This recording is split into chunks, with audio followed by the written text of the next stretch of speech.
Histoire de Véron de Abbé Chenot édité en 1880. Chapitre 10. Page 57.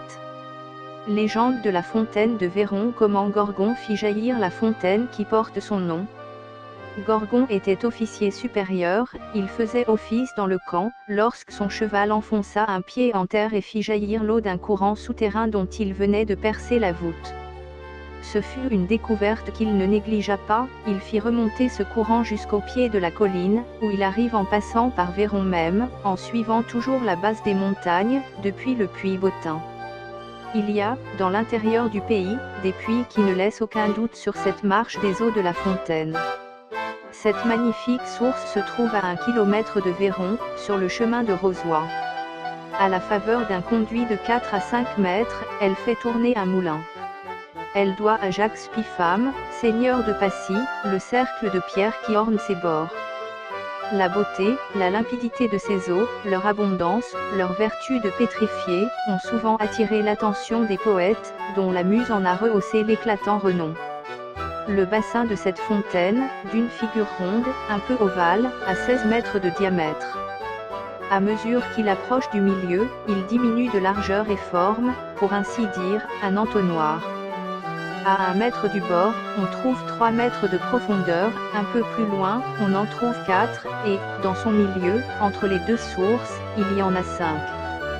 Dans ce bassin sont 2 sources, l'une sort horizontalement, l'autre jaillit verticalement du fond.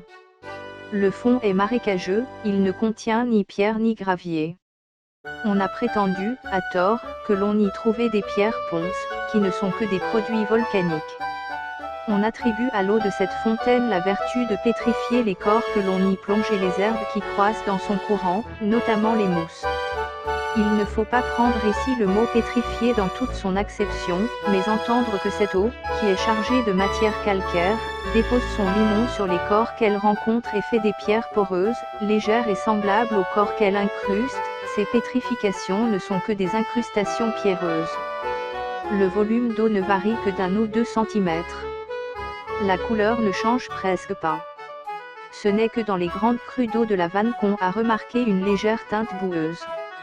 À l'époque du funeste tremblement de terre, qui, le 5 février 1783, détruisit une grande partie de la ville de Messine, par suite d'une terrible éruption de l'Etna, la fontaine de Véron fut agitée, comme toutes les fontaines de l'Europe. Ses eaux furent troublées et devinrent tout à coup blanchâtres et savonneuses.